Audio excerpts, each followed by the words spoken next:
Hello, everyone, and welcome to today's webinar titled Extracting Novel Hypotheses and Insights from Single-Cell Data. This webinar is a part of the 10th Annual Genetics Virtual Week. I'm Antonina Salcido of Labroots, and I will be your moderator for today's event. Today's educational web seminar is presented by Labroots and sponsored by QIAGEN.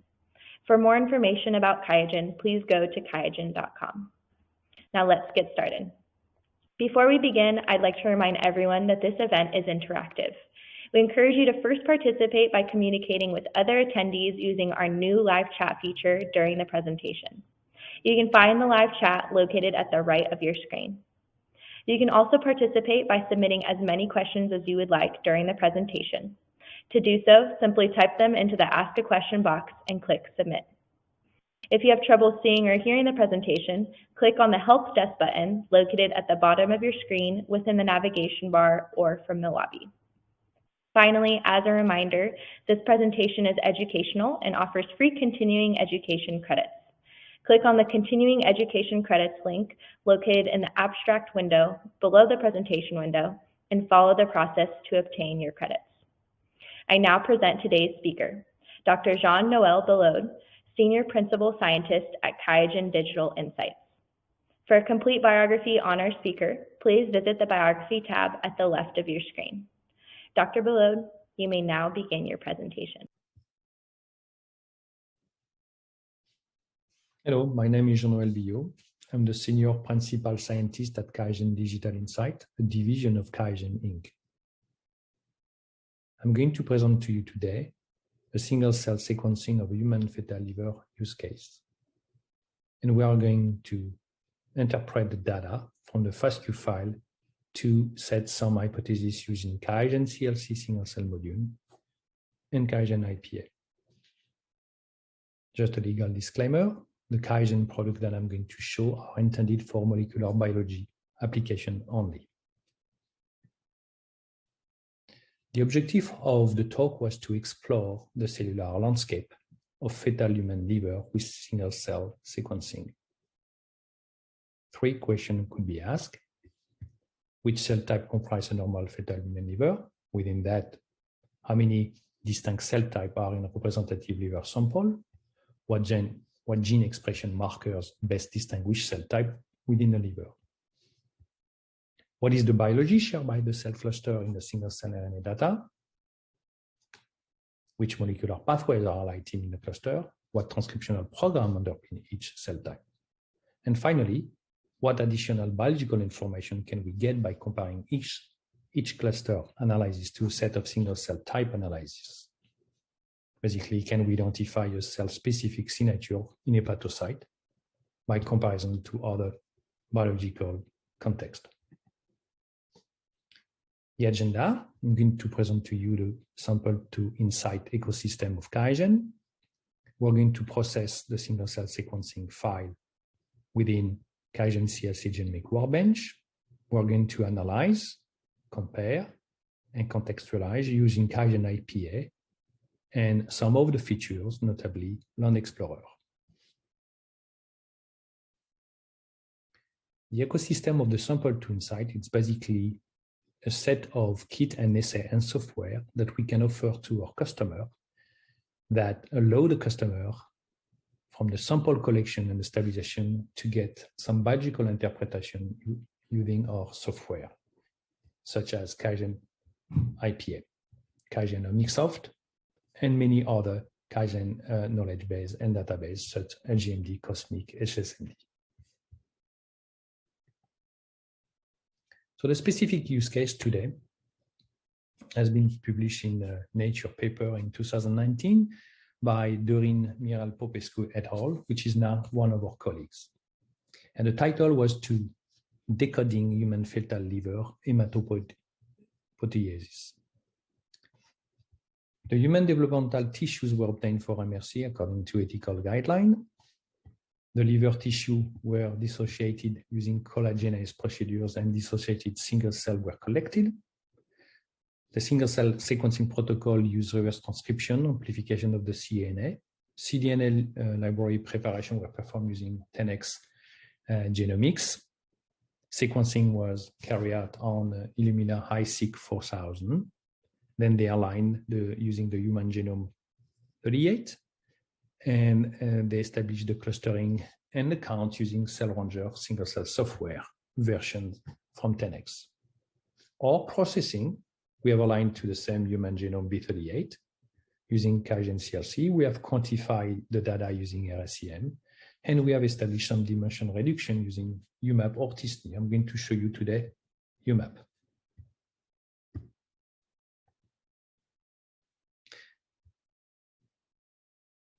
The QIAGEN CLC 2IP Analysis Match Explorer, it's basically a tool that allows any biologist, once they receive the file from the sequencing machine, here the single-cell RNA-seq FASTQ file, and the metadata, to be imported in that configuration in which the genomic workbench, the premium module in particular, will be able to process this file with the metadata according to certain workflow that I'm going to show after. Once the data is processed using genomic workbench, the data is sent to QIAGEN IPA. That IPA includes some feature that I'm going to describe later, analysis match and Land Explorer. Because the number of files are huge and could be quite numerous, we have established a tool called the Genomic Cloud Engine. And that Genomic Cloud Engine allows you to go store your FASTQ file in an S3 bucket, like I've done in my cases, and using the version from the desktop or the one installed on the server, or even using command line, you can fetch the files that are stored in your S3 bucket and process them in the cloud. That's very efficient and that's very fast. The protocol I've used, it's already pre-established workflow within QIAGEN CLC Genomic Workbench, and basically the input is the FASTQ file that we have.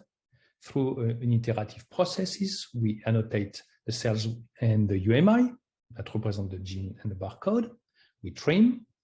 We use the single-cell RNA seq analysis module that we have pre-established. We have some QC. We normalize the data. We use cell type classifier to identify the cell type we have. And we have all sorts of output, such as the UMAP, expression plot, and even differential expression profile that we can establish. The single-cell analysis from the FASTQ file to UMAP, expression plot, and UMAP, it's a stepwise process. Anybody can use that now. And I'm showing you some of the steps here. We have the FASTQ file in my S3 bucket in the cloud. I'm going to identify with the metadata the iterative process. And we have the metadata in question here. So multiple file, multiple characteristic of the FAC cell sorting I'm going to use later on, the clinical information, the sex, the age, and many other things. Within the workflow I presented before, we are going to produce some output, and here they are distinguished. The result that we are going to get are basically a normalized matrix and identification of cell type that we can use later for differential expression between the clusters. This is two output that we can have. On the left, the heat map based on the CD45 phenotype, which is a tyrosine phosphatase, and the hot plot, which show and highlight the highly variable genes. And here, this is based on the age and the CD45 phenotype that we have. In red, the more expressed, in blue, the less expressed, and the bigger of the dot is the number of features that are highly differential. So you can follow based on the age and the phenotype, which of the genes are highly variable. Here, it's the result of that workflow. One of the output was the UMAP, basically representations in, you can have that, it's in 2D, but you can have that in 3D, of the 18 samples, 9 time points, and all the liver cell type quite complex, but I just wanted to represent in two color code the CD4 positive and CD4 negative cell types. Here, this is the nine time points that are represented in that data set. It's basically the 7 weeks to 17 post-conception week. All sorts of colors are here. It's quite complex. And today we're going to concentrate on the 14 post-conception week with all the cell type. And I extract that UMAP from that figure here. So we are going to look just at that 14 weeks. Remember, I talked to you about the contextualization. This is one example. We have a tool called Line Explorer, which is directly connected to QIAGEN IPA through hyperlink. And I wanted to know what that CD45, where that CD45 is expressed, in which cell type. So we have a collection of data sets. One of them is the blueprint. And the blueprint is basically a collection of malignant hematopoietic cells. And you have normal and non-normal cells. And here I just look at the normal cells, and you can look with this dot based on the log2 transform expression. CD45 is highly expressed in the neutrophil, for instance, and many other type of immune cells. So that's just a very cool way of getting to know a little bit about the CD45 expression.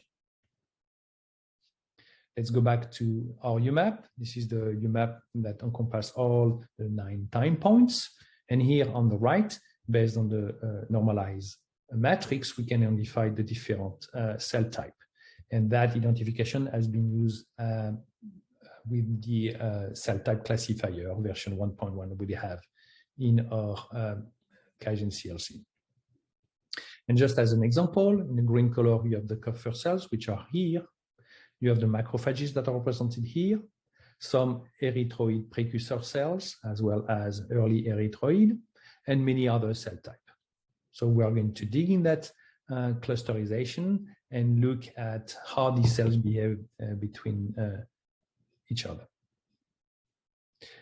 Just to get a little bit to know what's going on in that UMAP precisely, you can identify a specific gene. So I selected the SLC2A2, which is a glucose transporter heavily represented in the liver.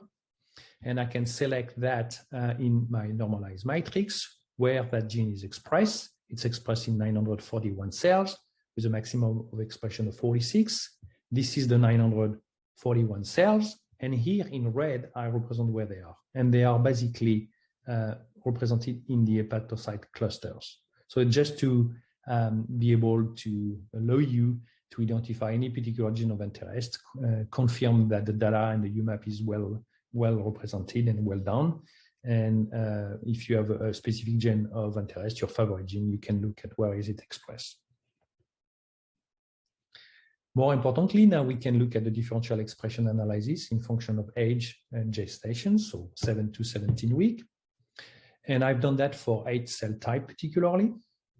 The window represented is very easy. You select the clusters file, the cell annotation you would like to see, and the type of differential expression. Here I'm looking at all cell type, selected some particular cell type, 8, and I'm going to look at identify the marker genes based on the age.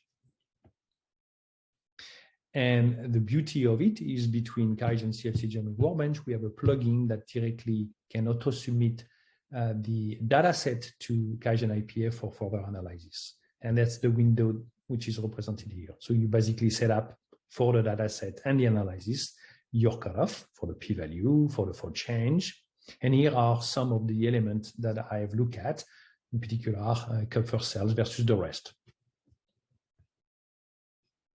So now we are in QIAGEN IPA, and you see we are in the analyze mode. And this is basically a graphical summary of hepatocyte and Kupffer cells at 14 weeks. So just a little bit for you to know what is the graphical summary. It basically will provide you a quick overview of the major biological themes in your IPA core analysis. And it illustrates how those concepts relate to each other, if you wish. And the features selects and connects a subset of the most significant entities predicted in your analysis, and that creates a coherent and a comprehensible synopsis of the analysis. That graphical summary can include canonical pathways, genes, biological functions, and disease.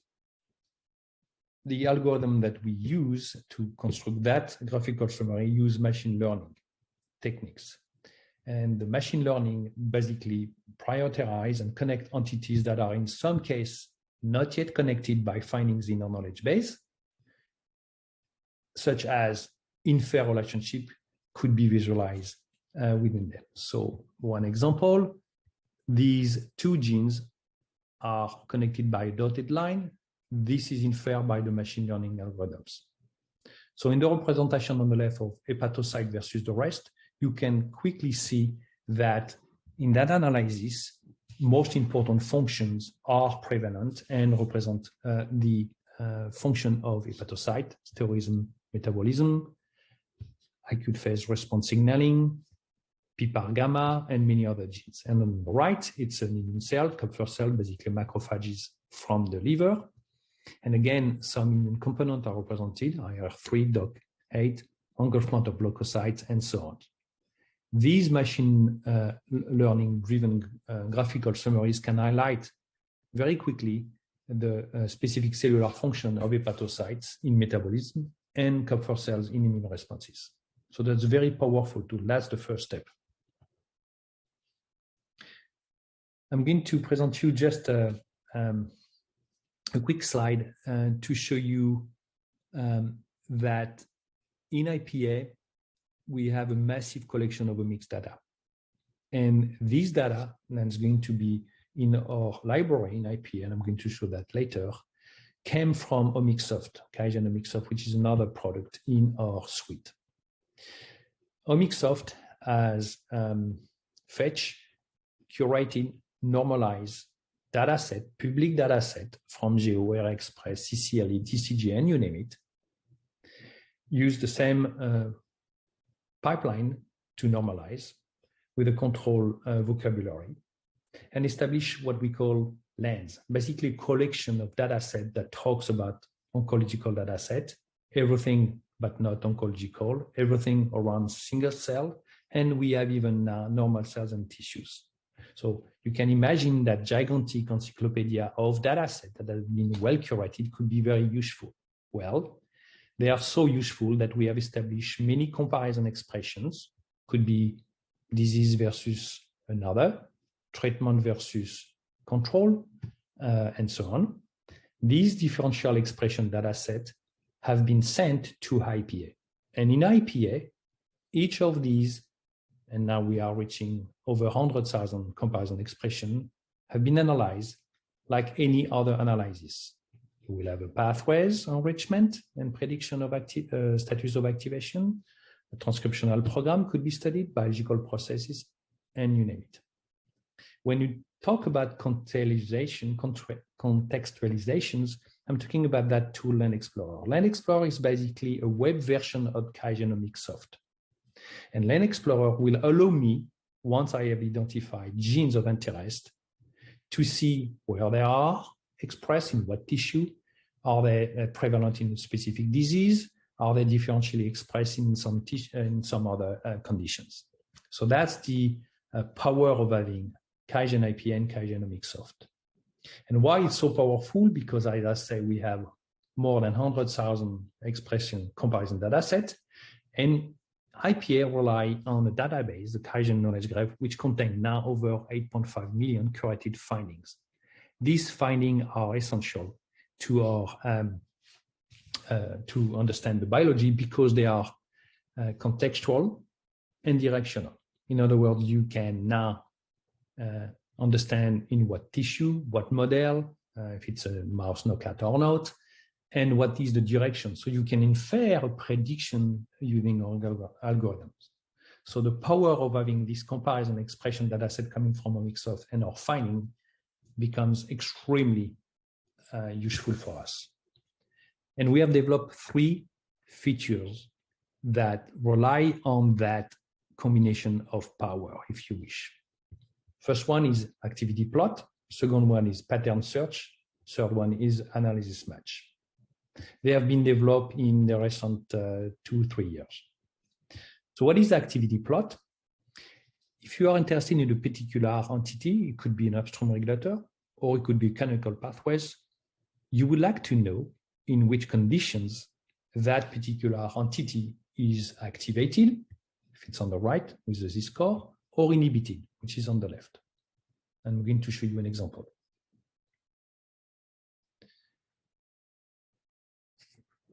To understand the example, I need to go back a little bit, and I'm going to select 3 clusters of interest that I was wanting to explore: hepatocyte versus others, Kupffer cells versus others, and hepatic stellate cells versus others. And they are represented here. This is a comparison analysis. I'm looking at canonical pathways and metabolic pathways. In orange is all the pathways that we predict that not only are unreached, but also predicted to be activated. And in blue is all the pathways that are unreached, but predicted to be inhibited. So that's a common code, color code that we have throughout IPA. On the left, I have selected the 14 weeks of all these 3 different clusters, only about signaling pathways, and on the right, only the metabolic pathways for hepatocytes. So quickly, you can point, if you look at the arrows in orange, what are the main pathways that could be extremely relevant or specific to a particular cell type. LXR activations predicted to be activated. It belongs to the hepatocytes versus the rest. In the Kupffer cells, we have a very important pathways called the ferroptosis of signaling pathways predicted to be activated here. And for the hepatic stellate, one pathway is called a hepatic fibrosis signaling pathway is prevalent, predicted to be activated. On the right, for the hepatocytes, you can see all the very highly relevant functions of an hepatocyte that intervene in the cholesterol biosynthesis, estrogen biosynthesis, metavalent pathways, and so on. So that's the analysis. But now I'm going to compare. And I'm going to use activity plot. Okay. So I have selected in the previous slide ferroptosis. Ferroptosis is a mechanism that a cell death mechanism dependent on iron that leads to lipid peroxidation. And here on the left, this is a screenshot of the ferroptosis pathway that we have in IPA. It has been predicted to be activated in the Kupffer cells versus others at 14 weeks, right? And you can tell ferroptosis is predicted to be activated and lipid peroxidation is predicted to be activated. So one question I have for the compare is in what conditions? What are the conditions ferroptosis is activated if you didn't know about? So we are going to use that activity plot. And we have here 17,000 analyses that we have in our database that talks about ferroptosis, either predicted to be activated with a z-score positive or predicted to be inhibited with a z-score negative. So basically, I'm going to look where that activity of ferroptosis is present. So through a series of filters that you can see here, I'm going to select specifically QIAGEN omics of single cell N. So this is a repertoire of comparison that has been using single cell technology, either with UMI and barcode or not. We have a set of analysis here. I'm going to select the most important z-score, so to tell me what are the most highly predicted significatively. And I'm going to analyze the metadata which is present once you have filtered that particular window here. And this is the representation here. This is basically looking at the keyword, the most important keyword when you do your selection here. And the keywords are clear. The important cells that are effective in ferroptosis are basically macrophages, right? They are immune cells effectors. So just looking at in what case ferroptosis is prevalent, It's prevalent in single cells for sure, and in macrophages. Just recall, Kupffer cells are a macrophage type. So this is very useful to have that activity plot. Let's go a little bit further, and I would like to understand now the transcriptional driver specificity in the fetal liver at 14 weeks. And we are going to contextualize as well using Land Explorer here. But first of all, I wanted to compare the upstream regulator program between these three comparisons: hepatocyte versus others, hepatic stellate versus others, and Kupffer cells versus others, right? Same idea. What is in orange is predicted to be activated. What is in blue is predicted to be inhibited. And this is the set of, if you wish, transcriptional drivers that leads the expression change in your data set. So clearly on the left here, I pointed on very important transcription factors that are highly relevant in lipid metabolisms for the hepatocyte. Hepatocyte nuclear factor 1 alpha, SBRF1, PPAR coactivator 1 alpha, PPAR coactivator 1 beta. They are all predicted to be activated. Okay. On the hepatic stellate, we have identified one specifically, the MRTFA factor here, highly predicted to be activated, highly activated, I'm sorry. And the MLX IPL, which is predicted to be inhibited, this time in the Kupffer cells, right? So from a comparison, I'm going to try to contextualize. So the first one I'm talking about is the MRF alpha. It's predicted to be active in the hepatic stellate. And this is the network that we have, right? All these genes, integrin, CCN1, and so on, are predicted to be not predicted, they are upregulated in the data set. And based on that pattern of expression, MRTFA is predicted to be activated. I have added very significant functions. It's fibrogenesis. And that fibrogenesis, based on that pattern of expression, is also highly predicted to be activated, right? Because we have the UMAP connections and the interrelation with QIAGEN CHC during Workbench, I can see where that MRTFA is expressed. It's actually weakly expressed. This is the hepatic stellate cluster here. It's weakly expressed. So our program allows us to detect an important transcription factor that has been shown to regulate liver fibrosis by epigenetically tuning the TGF-beta signaling pathways. And yet it's barely expressed here. So that's one example of contextualization.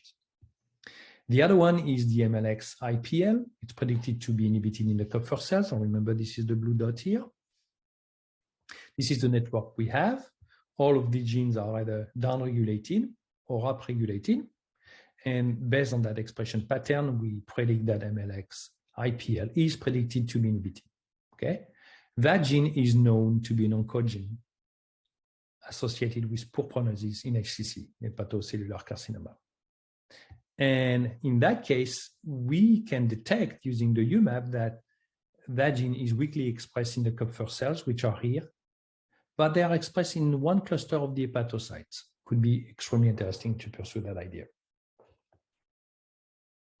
Let's look at the second features that has been allowed because we have that powerful combo of the comparison expression data set and the findings that QIAGEN IPA is using. It's called pattern search. Basically, the idea behind was if you have a pattern such as the one described here with genes that are downregulated, genes that are upregulated, genes that are predicted to be inhibited, genes that are predicted to be activated, I would like to know where that pattern exists, in what other condition it is. And it could be that type of network, a regular upstream regulator network, or regulator effect network, anything. And we are going to fetch in our repository where that pattern might exist. That's what I've done here. So using the upstream analysis, we have detected that CCR2, which is a chemokine receptor, is predicted to be activated in hepatic stellate versus others. And this is the network here. So based on collagen and many other versican genes that are upregulated and some genes that are downregulated, we predict that CCR2 is predicted to be activated. And I'm going to click on a button called here pattern search, and the pattern search is going to tell me later on where do I see that pattern, that exact network here. But first of all, I can still contextualize. Where is CCR2 expressed? Well, it seems to be weakly expressed in what we call a myeloid conventional dendritic cell 2, which is here, and some of the macrophages. It's not expressed in the hepatic stellate. You have to trust me on that.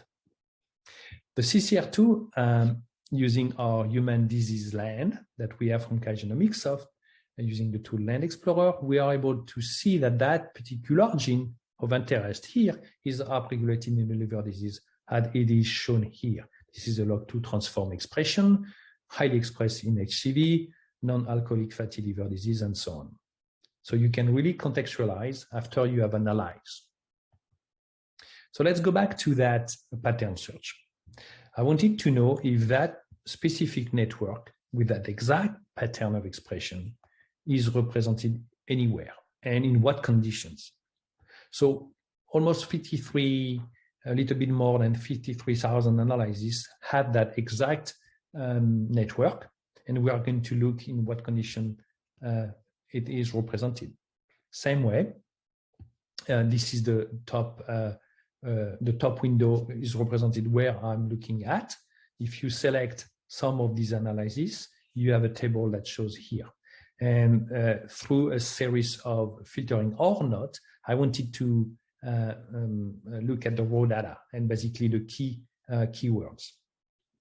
Well, if you select all of these data sets by high Z-score, I wanted to know where do I find that CCR2-driven network? Well, that CCR2-driven network seems to be strongly resembling fibroblast signatures. As you can see, the keywords that are highly represented are fibroblast stromal cell, which is another fibroblast type, keywords here and in other conditions. So using the pattern search, what I wanted to know is where do I find that CCR2 network that I have exemplified in my hepatic stellate cells? Well, we do find that in the fibroblast type cells. It's a good news because hepatic stellate, when it's affected or under injury, induce fibrogenesis. So that's kind of a confirmation using the pattern search. But we can go a more complex network. Here it's what we call a regulator effects. Regulator effects is basically tying the upstream regulator, which are at the top here, all predicted entities, right? Orange predicted to be activated, blue predicted to be inhibited. Tie that with biological functions that are as well predicted. Metabolism of terpenoid and synthesis of terpenin are both predicted to be activated. But all these upstream regulators and these functions are tied with the genes that are present in your data set, right? And here you have 29 genes. They are all upregulated for some reason here in that case. And that pictures, I would like to know, where do I find that? On what other conditions it might exist? So I click on the pattern search. And now I have over 75,000 analyses, comparison analyses, that I can look for keyword of interest to see where that signature is. And for some reason, I wanted to know the inverse of the pattern. So I have that specific pattern. I would like to know this is a healthy human fetal liver. I would like to know where that network is predicted to be inhibited. So I selected on the left part, which is the negative Z-score, right? Same things. I'm looking at enrichment of keywords using the metadata. And what I found was that the opposite signature of my regulator effect networks is present in non-healthy condition, right? Liver carcinoma, liver cirrhosis, and many others, right? So with one or two clicks, you can basically look for a pattern of interest that determine your understanding of your cell type you're looking at, and seeing what other condition or opposite condition or similar condition in which that network might exist. Finally, I'm going to use the analysis match. That analysis match, it's a feature that we have now for the last 2 years and a half, I think, or a little bit more. And it's used to answer the question to see what other comparisons are similar or dissimilar in biology compared to mine. Right? And we are going to use what we call a match signatures of predicted entities. So we are going to compare the upstream regulators in our analysis versus hundreds of thousands of others, canonical pathways, disease and function, and so on. So let me exemplify that. So I've looked at the hepatocyte versus the rest cluster analysis, and I wanted to know,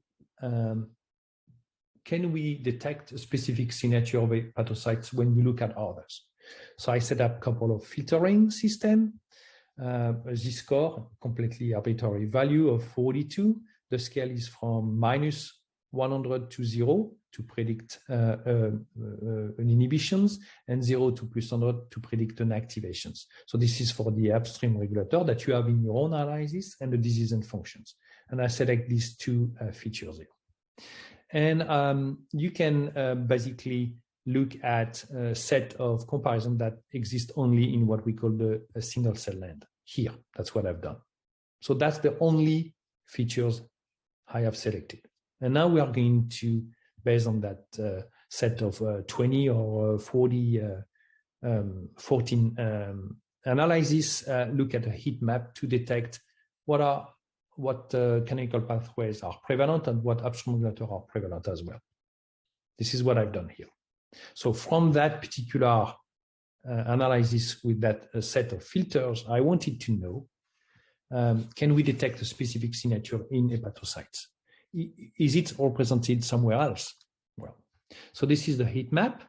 You have two established clusters. Your hepatocyte versus the rest analysis is there, along with some others, that shares the fact that all of these pathways, CPs for canonical pathways, which are highly metabolic, are predicted to be activated in your data set, the hepatocyte versus the rest, along with others. And there's another cluster in which the exact canonical pathways are actually predicted to be inhibited.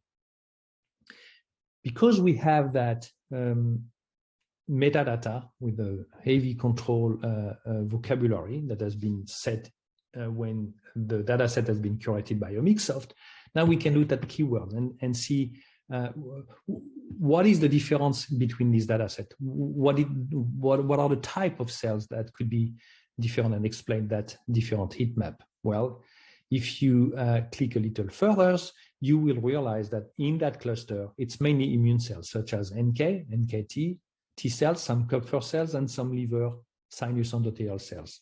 And these express the exact opposite metabolic signature as the hepatocyte. And all of the other data sets that share the same, that are in the same cluster as the hepatocyte, are actually either hepatocyte themselves or epidermal cells. So quickly, with a heat map and analysis match, you can determine the canonical pathway signature if you wish. But we can do the same for the upstream regulator, which I will call that transcriptional driver these times. What are the transcriptional driver signature that can differentiate my hepatocytes versus the rest from other cells? Same things as before for the canonical pathways. There's two gigantic clusters. One belongs in which belong the hepatocyte versus the rest, and the other is a complete opposite of these transcriptional factors. So basically, in hepatocyte and these clusters, all these transcriptional factors precisely are predicted to be activated, while they are completely inhibited in that clusters. If you look at the metadata, these clusters represent NK cells, NKT cells, Kupffer cells, and liver, sinus endothelial cells. These clusters here represent hepatocyte, hepatocyte-like, or epidermal cells. Again, with analysis match, you can establish a heat map of pathways of interest that clusterize groups of cells, which we have done, and transcriptional driver as the same way using upstream regulator. So I decided to put these different upstream regulators on a network, connect them, mimicking their pattern of activation in red or inhibition in green. And I have the question, what are the most significant functions or disease that we can add? So we have a tool called GROW and GROW to functions. And I have selected 4 of them of interest. 2 biological processes that are predicted to be activated and are extremely relevant of the normal hepatocytes. It's metabolism of cholesterol and differential hepatocytes. In other words, that transcriptional program led by 14 transcription factors, I didn't show one of them, the RF2, but these 13 are driven the differentiation of hepatocyte up and metabolism of cholesterol up. But on the contrary, you can see that there is disease such as liver tumor and glucose metabolism disorders that are in blue. In other words, they are predicted to be inhibited.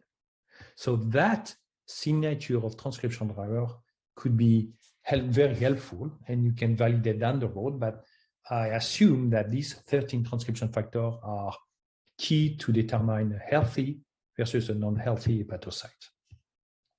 When I say contextualize, I've used also the Land Explorer, which is the web version of Omixoft, as I would like to remind you. And I wanted to look at one specific factor, the hepatocyte nuclear factor 4 alpha.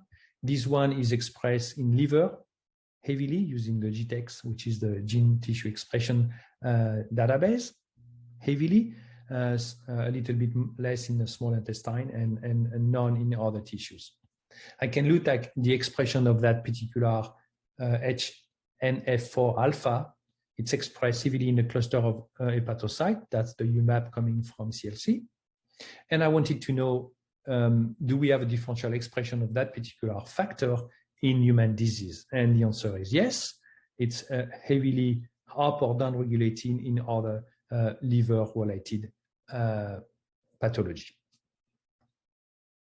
So in conclusion, and I hope it was clear enough, we have looked at biological clusters.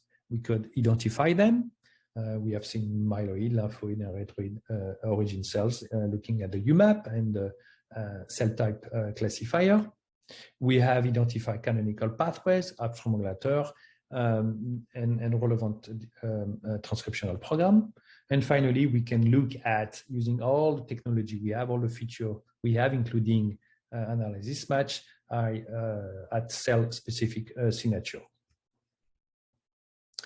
Finally, I would like to show you something. We have established a group called Project Insight, and our goal was to see if we could explore a little further our knowledge base. And basically, we have established a machine learning algorithm that can help us exploring new avenue using our finding in our database. And here, this is a representation of the disease and phenotype network. We have the preview. It's in our library in IPA for those that have IPA. These network represent genes that are known to be connected in a knowledge base to psoriasis. And we have a set of genes that are predicted by the machine learning algorithms. So it's very clear now using that technology, and we have submitted that paper to peer review, that we could explore new mechanism and new genes of importance that had never been shown before. So it's called the Disease and Phenotype Network. I highly recommend, if you have that, to click and select one of your diseases of interest and see how relevant it is. And on conclusion, I would like to thank you. I hope you have enjoyed that webinar, and please submit your question to these different websites. Thank you, Dr. Billaud, for your time today and your important research. Before we go, I'd like to thank the audience for joining us today. I'd also like to thank our sponsor, QIAGEN, for sponsoring today's webinar. Questions submitted today and during the on-demand period will be addressed by the speaker via the contact information you provided at the time of registration. This webcast can be viewed on demand for 2 years until April 21st, 2024. Labroots will alert you via email when it's available for replay. We encourage you to share that email with your colleagues who may have missed today's live event. Until next time, goodbye.